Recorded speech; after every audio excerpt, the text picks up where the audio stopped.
What is fitness? When you hear the word fitness, I'll give you something easier. No, fitness and exercise, I'm using synonymously right now. They both mean the same. Here's an easier task. What are the ingredients that you need to make pancakes?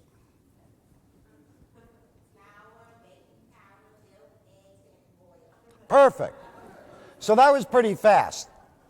All right, so you know the ingredients on the recipe on how to make a pancake, right? What are the ingredients that comprise fitness? Yes? Energy. You get energy from being fit, but that's not the definition of fitness. Yes? I'm sorry? No. Diet. No. Yes? Yes. Body, mind, and spirit. That's part of having the energy and the mind frame from being fit. But what are the physical ingredients? You have to make a fitness cake. You want it to rise. What are you going to put in it? We already know how to make the... Boy, that was fast for the pancakes, right? What do you put in to make a cake of fitness? To put in the oven in order for the cake to rise? Ingredients. What are the ingredients? That's as a result of fitness. You want to get that. That toned body is the cake rising, right? Okay. So now we know why no one in this country is fit. Think about it. If you don't know the ingredients to make a fitness cake, can the cake ever rise? There we go. Remember I started out by saying you're going to get the multivitamin of fitness today? What I'm interested in is re-educating you, reprogramming you, so that when you go about your daily task, you know what the heck you're doing. What is the purpose of being fit? Live longer. Part A, correct. There's a part B to that, though. Live longer to be more productive. Anyone can live longer. They can keep you alive on every drug in America today, right? But are you going to live longer and be more productive? That's what I'm here for. So, let's get into a little bit about the ingredients of fitness. I haven't forgotten that. And there are 5. The first one is cardiovascular. The second is flexibility. The third is muscle strength. The fourth component is muscle endurance. And the fifth component is called body ratio. How much out of your body weight is good, meaning muscle mass, and how much is fat? So now you know the ingredients that comprise a fitness program and to bake the right cake, and now the cake can rise. The problem is that aside from not knowing, it's the application. What do I do? I have a bad knee, I have a bad back, I walk with a cane, I have a bad heart. What am I going to do? So, out of those 5 components, they all work synergistically. In other words, if you take one of those ingredients out, you put the pie in the oven or the cake in the oven, it's not going to rise, no matter how long you keep it in there. So, we want to be more active, right? There's an old adage out there, people try to get fit by being active. Why don't we get fit to become more active? It's a different mindset, right? We all want to be more active. For instance, how many people here like gardening? Okay, so a lot of people garden for their activity. But imagine if you were fitter, how much more you can garden, how much more you would enjoy it. It's an enjoyable thing to us, but we can't do it more by doing that activity. We have to get ourselves fit. Out of those 5 components of fitness, flexibility, endurance, strength, cardiovascular, and body ratio, which one do you think is the most important? Flexibility. Because flexibility takes stress off of your joints. And I'm going to show you how to stretch properly before you leave here today. How many people have tight hamstrings here? The back of your legs. One person. So all of you have great hamstring flexibility. In other words, if you were to just put your legs apart and slowly go down, keeping your legs straight, would you be there? Would you be there? Would you be there? Where would you be? If you can touch your toes comfortably without bending your legs, then you would have very good flexibility. Why is having good hamstring flexibility important? Yes, very good answer. Protects your back. How many people have back issues here? A lot of people raise their hand.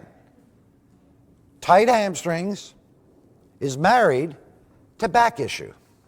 Got it? So you want to have a healthier back? Increase your hamstring flexibility. That's why people don't exercise. Let's look at and talk about some ailments. Osteoporosis, rheumatoid arthritis, heart issues, back issues. How do you solve those issues? Can't get rid of them, but how do you solve them? How do you make it better? I already gave you the answer. By becoming fit. How many people here have done a rehab of any sort? Heart, back, knee. One person in this entire room, but yet no one exercises. Wow, you guys are an anomaly. Okay, so what is the purpose of physical therapy? The purpose of physical therapy is to get you strong enough so that you can be exercising. What happens is that we go through therapy and then we stop, don't we? And then, yes, it is true. And we stop because we don't possess the knowledge of how to keep strengthening our bodies in order to be more active and to try to get strong enough to become fit. As in anything, there is an education process.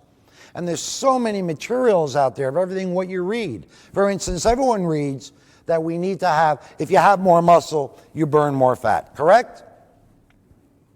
And that is accurate. However, there are many, many ways to have and possess more muscle in your body and less body fat besides from lifting a weight. Because maybe you can't lift that weight because you are suffering from RA or osteoporosis. Or maybe that weight is too heavy, but it's the application. Don't we all want to get the A in gym class? Right? You want to get the A in gym class. Well, today when I'm finished with it, you're going to get the A in gym class. I want you to leave and I want to impact you as far as understanding that I am selling you something today. What I'm selling you is to buy in to the concept of, if you listen to me, that you're going to learn the ABCs of starting and maintaining a fitness program. That's what I'm selling you. It costs mind money and time, but it's going to save you time in the end. So, how many people here suffer with a bad back? All right, so just tell me one thing you're doing to help that back issue. Anyone? And what are you stretching? Okay, has it helped you?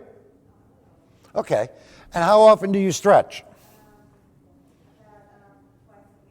Okay, anyone else do anything besides stretching? Yes, sir. I sit on a 95 centimeter ball, and I do various movements while I'm sitting on that ball. Excellent.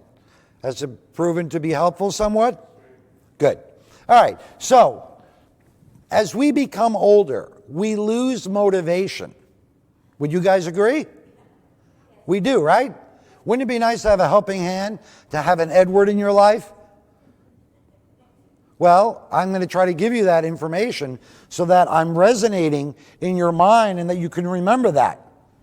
I'm going to show you how to properly stretch your hamstrings in about a minute or so that everyone should be doing. The other reason why you want to stretch your hamstrings, it allows you to have a better gait in your walk. It allows you a longer stride. It allows you to take the stress off the joints and put the stress to the muscle, which is what we want to strengthen.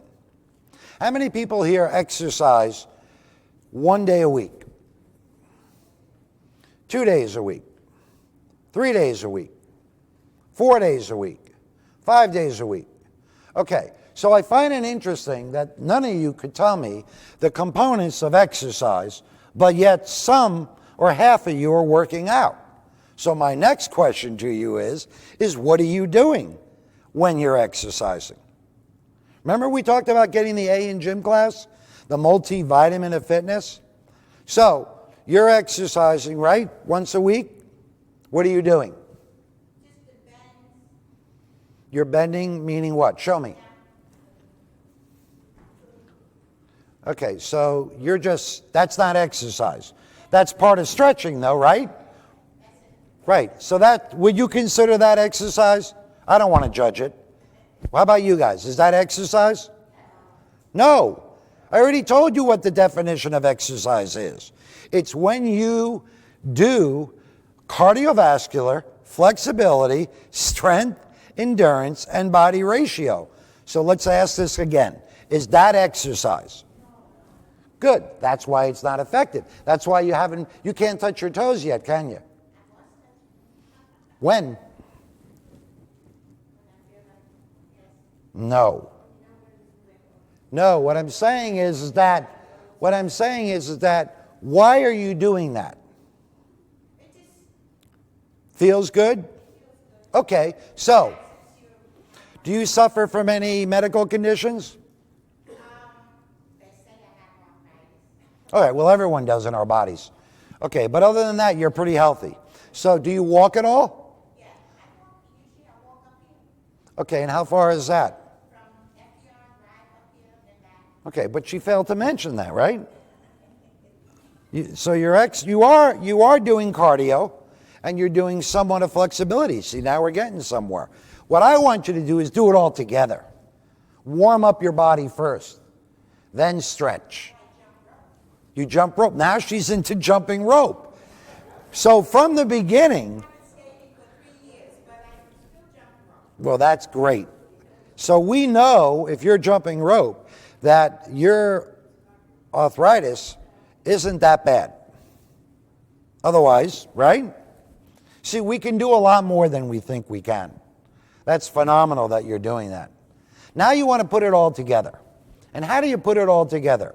What's the starting point? The starting point is you want to look at 4 factors. Your lifestyle, which means when and where and how you're going to be doing your exercise regimen, and your medical and orthopedic background, which is going to tell you what not to do. Then you're going to look at your body type, and we'll get into that a little bit later. And that's going to tell you what you exercises that you should really focus on.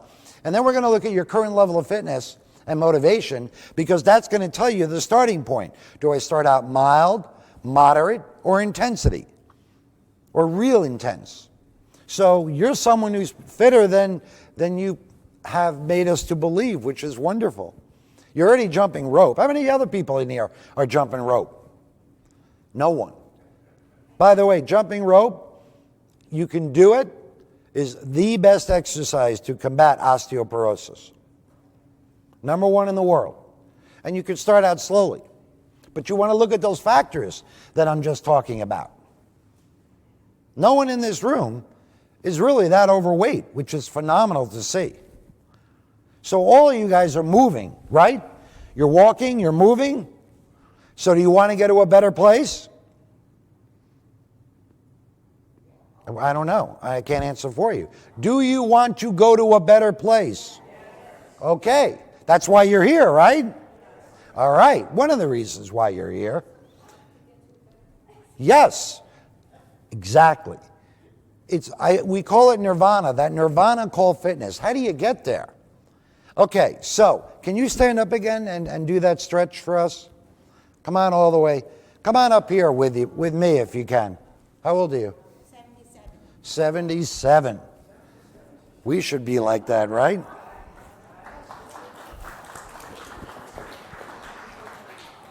So I think jumping rope maybe got her there, don't you think? Let's put her feet wide apart. Let's go down towards her toes again. Okay, come on up. All right, so she can almost touch the ground, right? All right, so in 3 minutes, she'll be touching the ground. 3 minutes. If she doesn't touch the ground in 3 minutes, anything you ask me to do, I have to do. Deal? All right. How's your back? Good? Good. Let's get down on the mat and face me. Yep. Good. And shimmy up to me. Excellent. Put your feet together. Let's put our right foot over our left, but put it higher. Good. Turn to your right. Take your left hand here. And look over your right shoulder if you can. Good. Now stay there. I want to get this leg on the ground if I can. Good. And turn and look over your right shoulder. That a girl. And now switch up, left over right. Nope. Your other left. Straighten out both legs. There we go. Perfect. Nope. Now you're going to turn right that way, but see if you can get this leg a little bit straighter. Perfect. And now you want to turn to your left and look over your left shoulder. That's called a torso stretch. Let's put our legs apart and put your legs inside of mine. Good. I'm just going to gently. You walked over here, right? I didn't today because I was running late. Okay. So let your body release your body. Good. And just let me take you. Good. So when you stretch, you don't want to bounce. Do we know why? Because bouncing is called the ballistic stretch. And if you go past the point of where your body can take the stress, the muscle might not snap, but you might pull a muscle or get a cramp. So bad, good. Eventually you'll get there and beyond. And you want to try to warm up prior. So doing a warm-up of a walk 5 to 10 minutes or more prior to stretching is a good idea because it allows your muscles to be warm, right? You ever watch the Olympics? Sprinters, they jog around the track, right? And then what do? Then they stretch. And then they get on the starting line, right? So, we're getting into the 4 phases of a workout. Warm up, stretch, do the actual workout, and then cool down. There you go, you're loosening up. Breathe. Good. Now, groin stretch. Feet together. Pretty darn good, huh? She is? Good. Grab your ankles and press down with your elbows. See your elbows? Gently press down. There you go. You should feel that right in your groin region, right? Breathe. Good. And put your feet out in front of you now. Straight ahead. So, you're not going to have an Edward in your life pulling you, right? So what do? What you're going to do is you're going to grab your socks. Go ahead. And that's going to allow you to pull yourself forward. Perfect. Keep bending from the waist and hold. Good. And if you can go beyond that, you can put your hands there and use that, or a towel. I don't like rubber bands because they can snap and they can break, but a towel is safer. A little hand towel or a longer towel if you don't have that kind of flexibility. So watch. I want to show you something. Now you're going to lean on your right elbow. Good. And we're going to stretch the quad now. Grab that ankle and turn the hip out, and you should feel it right on top, right? Now, most people do this stretch standing up, which is going to stress the knee joint. You won't feel knee pain there, do you? Now, roll to the other side. And now, the opposite. Good. And come down on your elbow. Go down on your elbow. She moves pretty darn good, doesn't she? Right? Good balance, good alignment. And now one more stretch. And then I either have to do something really radical that I don't want to do, or she's going to be able to touch her toes. Let's get up in this position if we can. Good. Go back down on that Bend your knees and get down. Good. So you're going to bend your knees and bring your hands down to the ground. Good. I don't think I can do that. Good. So yes, you can. Then let's go up against the wall. Here, come. Like that. There we go. Now put your feet together. Keep them straight. Come up on your toes. Go back on your heels. And now stick your rear end out and shift all your weight into the back of your legs. Feel it in your hamstrings? Now, put one leg in front of you. And now heel on the ground and lift your toe towards your chest. Feel that in your calf? Yeah. So these stretches you want to be doing every day. Now switch up. Good. Left foot in front. Left foot. Heel back. That a girl. Good. And then stand up. All right, let's come on over here and let's see if the cake is going to rise, right? Let's put our feet wide apart. All right, go down and touch the ground. Come on. Yeah, touch those toes. Good girl. Good. And stand up. Good. Yeah. That was good. Thank you, Dr. So, Jakowski. well, thank you. And that's how you stretch your hamstrings and your whole body. Pretty good. Didn't take that long, right? The other thing is this. Watch. Let's say that you're starting to stretch out. And you can only go that far. The great thing about fitness, and remember this, is that it's all relevant to the subject. In other words, if that taxes my hamstrings, that has the same effect as this does on my hamstring stretch. So that's why a lot of people, especially men, don't stretch because they can't touch their toes, right? You're like, oh, I can't touch my toes. What's the use? Well, that's because she didn't start out that good. You've been doing it for a while, right? So this becomes that. That becomes that. And so on and so on. Okay? The good thing about fitness is that after a year, the body acts as if it's been working out its entire life. Pretty powerful medication, right? So now you see why flexibility is so important. It's her flexibility that has kept her so active and the ability to be relatively pain-free, right? But they say I have arthritis, but Well, I wish I had arthritis at that age, at 77, huh? Thank you.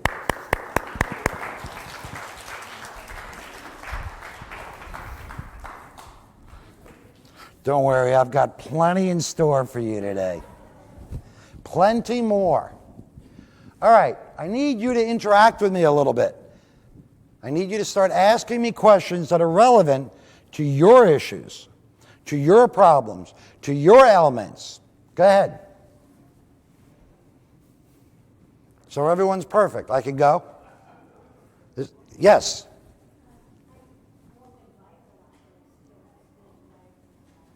Okay, are you stretching like that?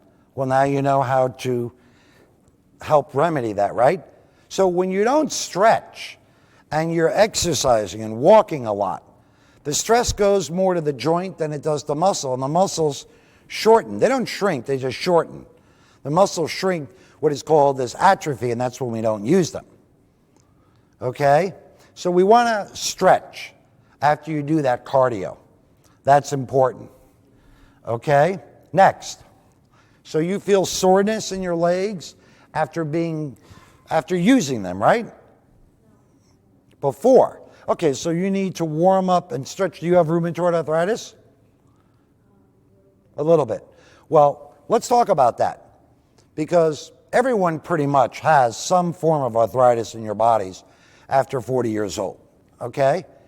The catch-22 with RA and all forms of arthritis is to be able to exercise so that it can help alleviate pain, not long-term, but short-term. And that's where the motivation comes in. Because when you're that hurting, you don't really want to move, right? Does anyone here, when you wake up in the morning, how many people here feel some kind of ache in their body? I do. Do you? No one else? Half the people here only. Okay, there you go. So that goes towards exercising still, and we call that exercise therapy. Exercising your whole body, but paying a little more attention to what needs to have some therapeutic help. Okay? So that's important. So what's more important, cardiovascular or lifting a weight? Not necessarily. It depends on what your body's lacking the most. So there are rules and there's protocol. So if you want to lose weight, do you want to do more of the walking and the biking or some weightlifting? Walking. Very good. That's the right answer. But let's say you can't walk fast enough in order to get your heart rate up or in order to burn enough calories, or you can't walk fast enough without putting undue stress to your knees and your back and your joint or your hips. How many people here can't walk fast enough to really receive a cardio benefit? Okay, so what are you doing for cardiovascular? Right. Well, I think a lot of that is your flexibility. But you, ma'am? Nothing? You jog. Aerobics. What do you mean? You do aerobics? Okay, so you do aerobic classes, which is a form of cardiovascular exercise, which is part of the recipe to bake the cake, right? Very good. But let's say that you either don't like aerobic classes, or you can't do it, or feel confident enough to do it, and you can't walk fast enough, right? So what are you doing now for your cardiovascular? Probably nothing, right? No, that's for building muscles. Weightlifting is not going to help you cardiovascular-wise that much. There is a benefit to the heart and to the muscle, but it's not going to really increase your cardiovascular. Here's the answer. We're all sitting down right now, right? They have a gym area. They have a new area here coming up with gym, right? Right? How many people belong to the Y or go to the Y?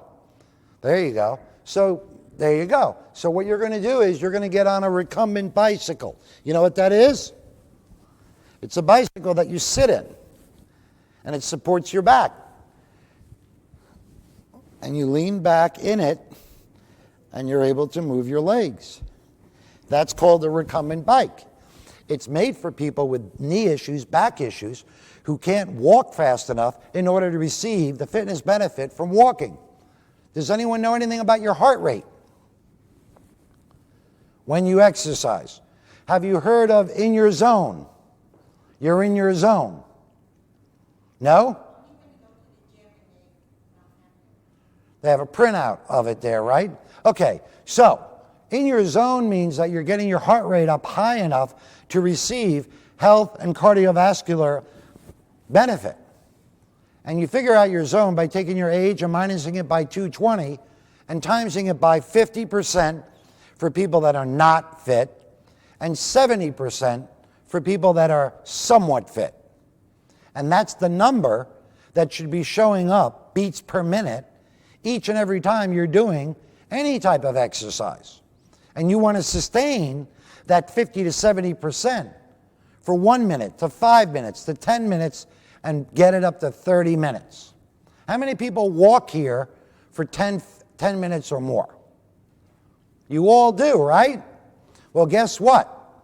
Your heart rate is probably not high enough to be getting all the benefits that you can be getting, and the reason why is that either you can't walk fast enough because of orthopedic limitations, right?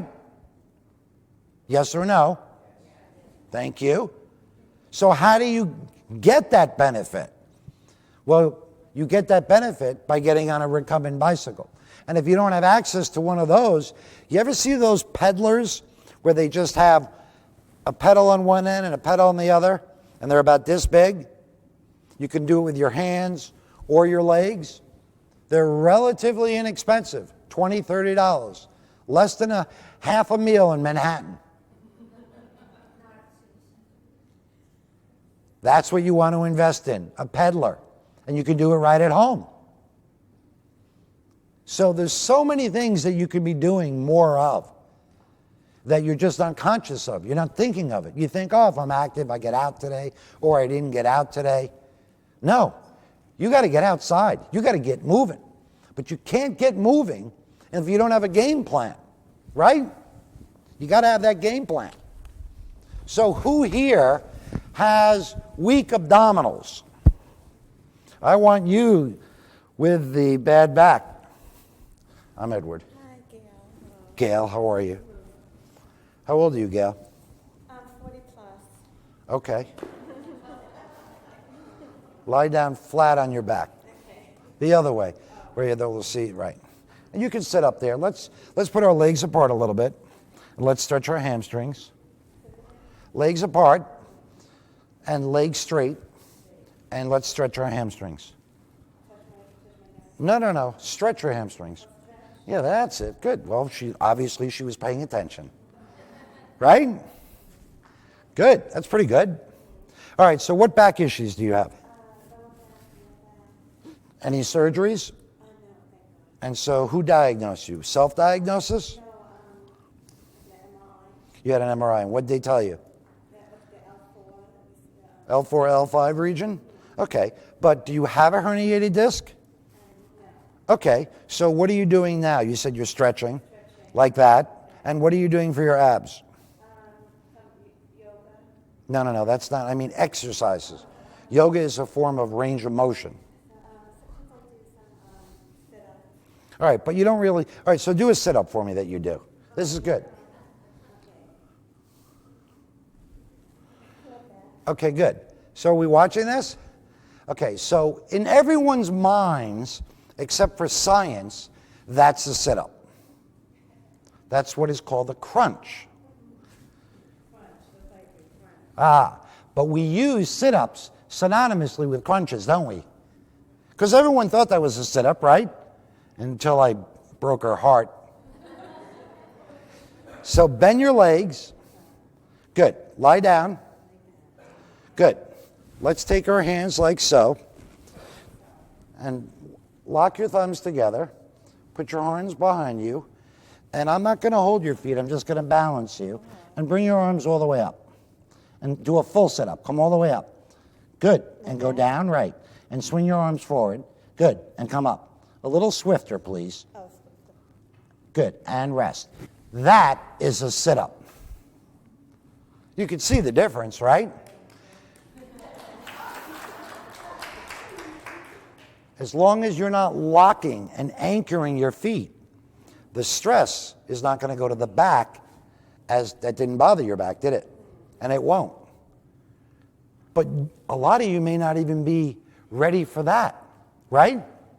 Because you're looking at it, you're like, oh my God, I can't do that, right? How many people raise their hand are saying, there's no way I can do that?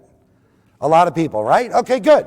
So watch. So how do we get you ready? Remember we talked about this becomes that? So how do we get your abs strong enough to be able to do that? If you could do bent knee sit-ups on a mat with your feet on the floor, make believe my foot is the edge of the mat. You wedge your heels against the back of the mat for balance, and that's going to keep you aligned to be able to do a full sit-up. And if you do 5 and your body says stop, you stop, and next week it's 7. And the next week it's 9. So let's do a crunch, because a lot of people can do that. So let's lie down. Good. I'm going to turn you sideways, okay? So just sit back up again. Good. He's got pretty good abs, actually, right? To be able to pop up like that. I'm going to twist you. Twist me. Good. Yeah, you can lie down. You don't even have to be on the mat. Just lie down. Yeah, good. Lock your hands behind your neck, under your hair. Bring your knees up towards your chest. Bring them up now towards your chest, your knees. That's not the exercise, unfortunately. Okay, that's getting her in position for the exercise. Now come up and reach with your elbows towards your knees and go down. Good. 2. That should feel good on your back, right? Yes. Right, because these knees are in the right position. The minute that those legs come down, feel the difference of the stress in your back? Bad. Good. So how do you get these legs in that position? You could put your feet up against a wall or a chair or a bench. It doesn't matter that she is not touching her knees. It's reaching towards the knees and rest. Good. Excellent. Hand here. It's a good exercise.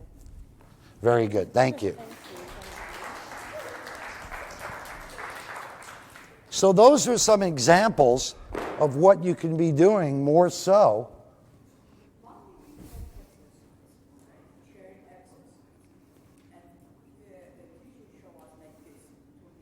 Yes, that's good, yes. But you need cardio. You want to lose some weight, right? Guys, I need you to pay very careful attention. If you need to lose weight, you must be doing cardio, or you're never, ever going to lose the weight. Okay? So, look at athletes. All athletes that do cardio, runners, are they thin or fat? Cyclists, are they thin or fat? Basketball players, swimmers. So you think that's an accident? That all those athletes that mainly do cardio are thin. You think it's an accident? Hello? Right. Are weightlifters thin? Right, so if you want to lose weight, what should you be doing more of? Cardio. We're going to get along just great. Doesn't mean that you don't do weight-bearing moves. By the way, that was a weight-bearing move that she was doing also. She's using her body.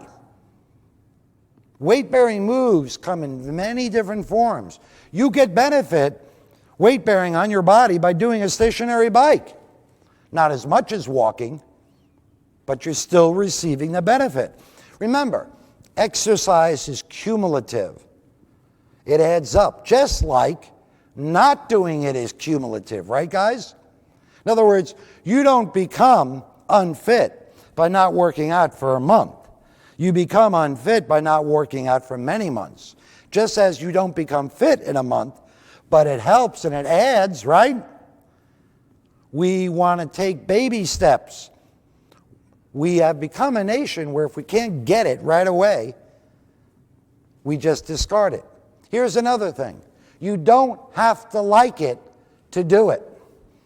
We have really become a nation where it's like, oh, I tried that, I didn't like it.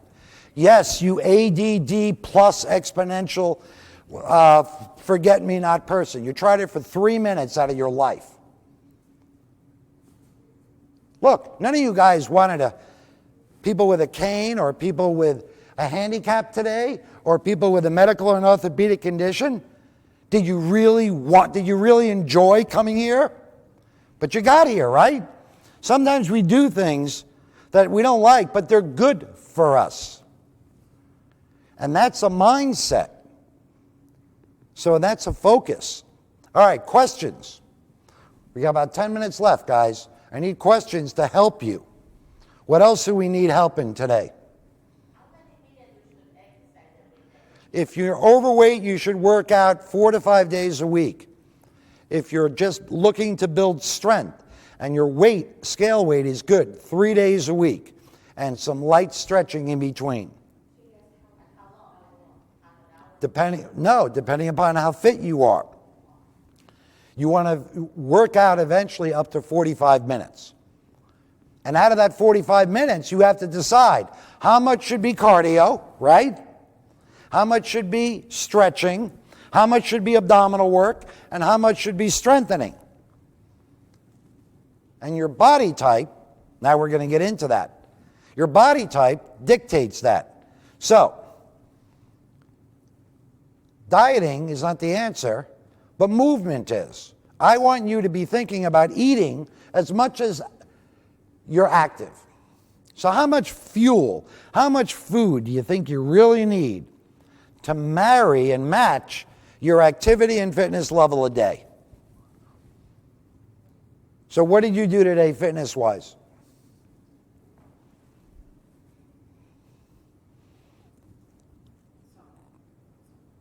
You got here. Did you walk here? There you go. That's something. So how much do you think that she's earned dessert? Right. But that's just your daily activity. Right. So she hasn't earned dessert yet, right?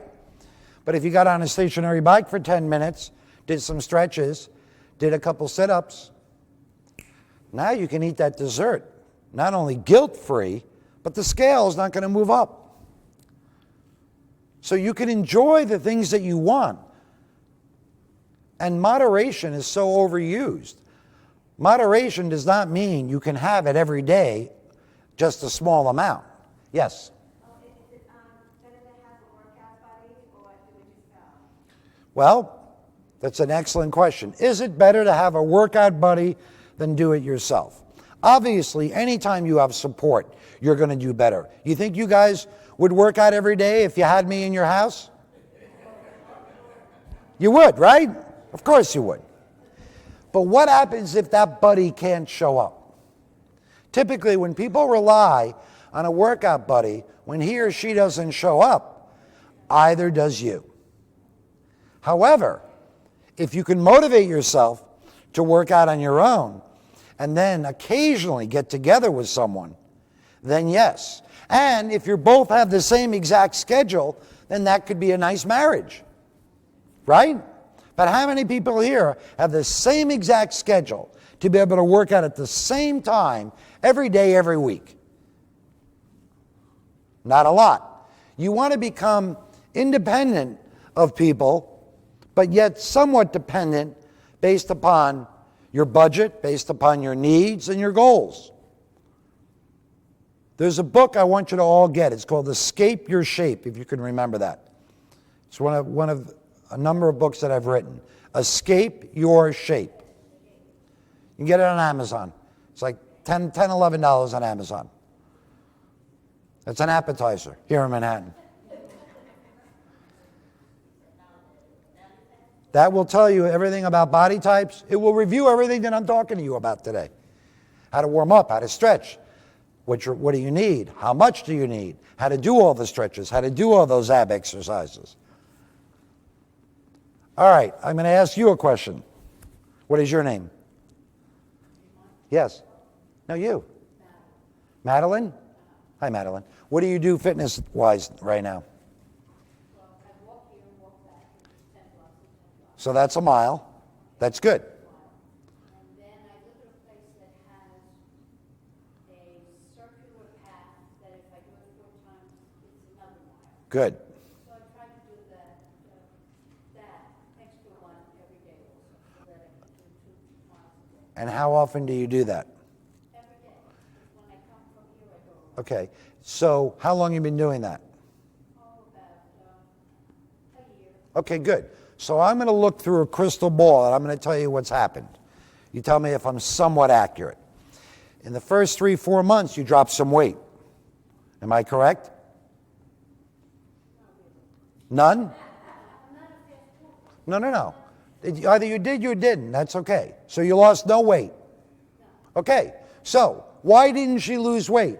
If she's working out 6-7 days, remember we talked about getting the A in gym class? Don't you think there is a direct correlation between motivation and results? They're tied in, right? I mean, don't you now have incentive to stretch your hamstrings? If she went like this, the gal that stretched with me before, to that, would you buy into stretching is important? Yes or no? No, you wouldn't. No, if she went the other way.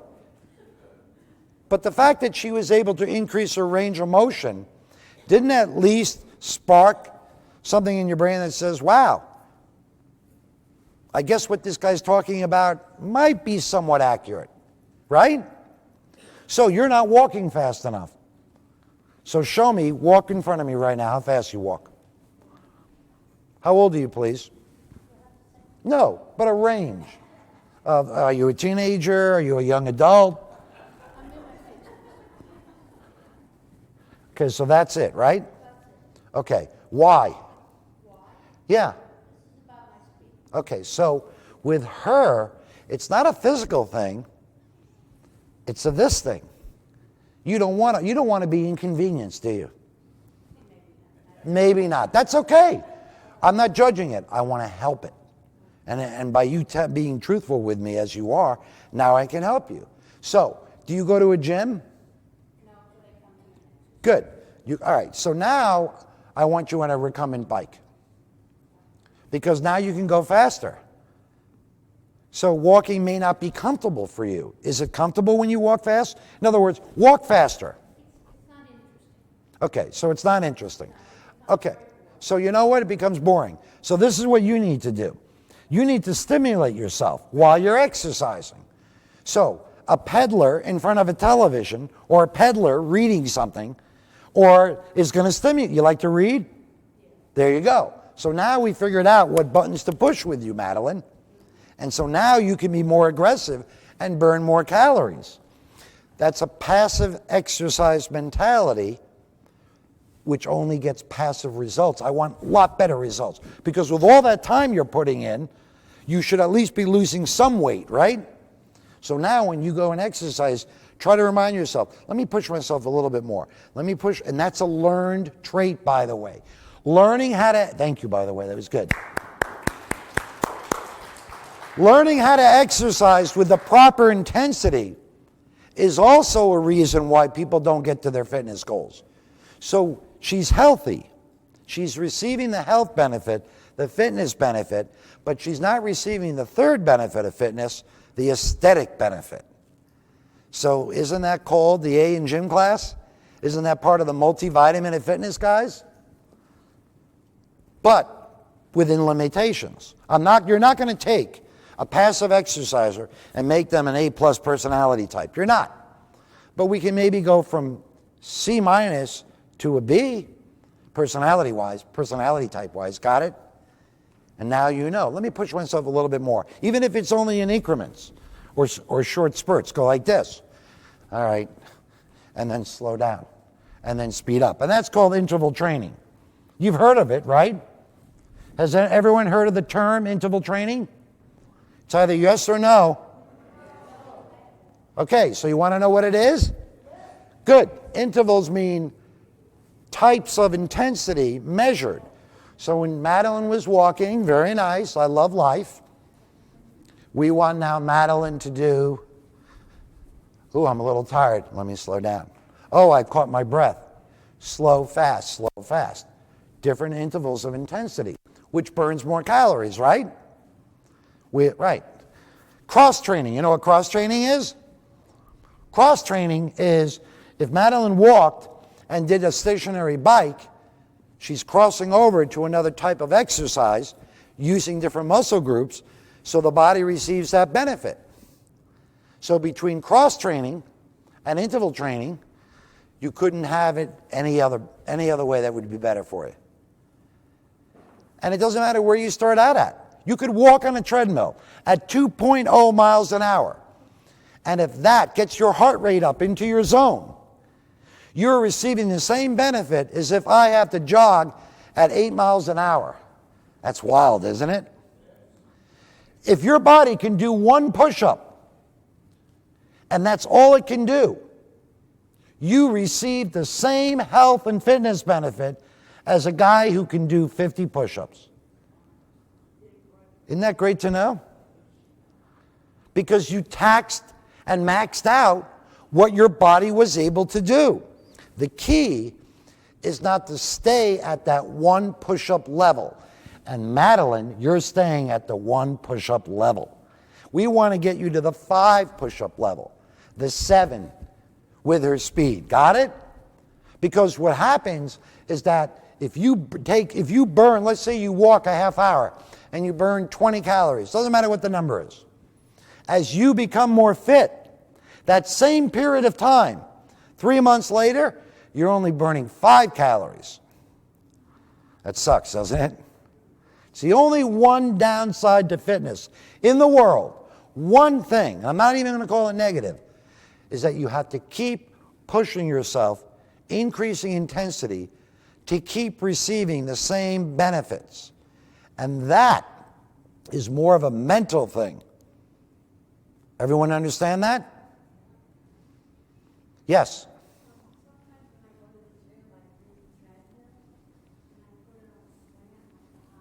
You put it on an incline.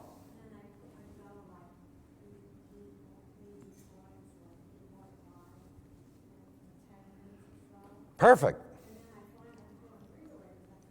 Well, that's interval training.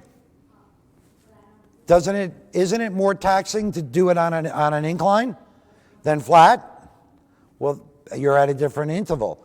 Do you monitor your heart rate when you're on that?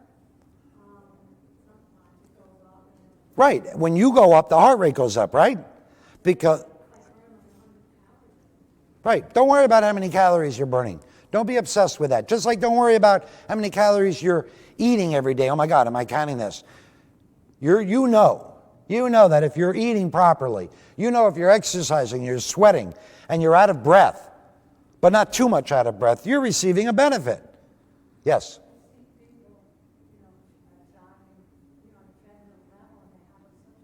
Yeah, but they're running. That's fine. Don't compare. That's great. I'm glad that, what is your first name? Karen? Karen, that's a very good point. Sometimes we get intimidated by watching other people at the gym, don't we? But you don't have to. Is someone saying, Karen, we're not going to let you in the gym if you can't run at 7.0 miles per hour on an incline of 25%? No. Focus on yourself. Okay? Don't worry about what they're doing. Yes. I would do it every other day. You do it what? Right, you don't do it that often. Okay, so here's someone who has a different dilemma than Madeline. Madeline is consistent, but she's not intense enough. Karen is intense enough, but not that consistent. We need to put Karen's mindset into Madeline's body and Madeline's consistency into Karen's mind, right? If we could do that, every child would be perfect. So you want to work at it. Know what your weaknesses are. Know what you're not good at, and strive towards being better. I know that Madeline's going to go and walk faster. She's not going to double her speed because she met Ed Jakowski, but at least she's conscious of it now. And over time, Madeline will be more aggressive. And over time, I'm hoping that, Karen, you're going to be more consistent. What do you do? Anything? Fitness-wise? No? Would you like to start doing some things? Okay, so for you, you want to start biking, right? That would be the best for you because that's going to start shedding weight off of you and it's going to get you motivated. You know, sweating is a wonderful, wonderful piece of medication. When you're not doing well and you have stress, you sweat. After you sweat, break a sweat, those endorphins, you've heard of that, right? That's how you get those endorphins going. That's why when you're tired and you go out for a brisk walk, you feel so much better, don't you? So that's where you have to reach down, dig down deep for that self-motivation. I want to thank you all for coming today. Okay, thank you. Enjoyed it.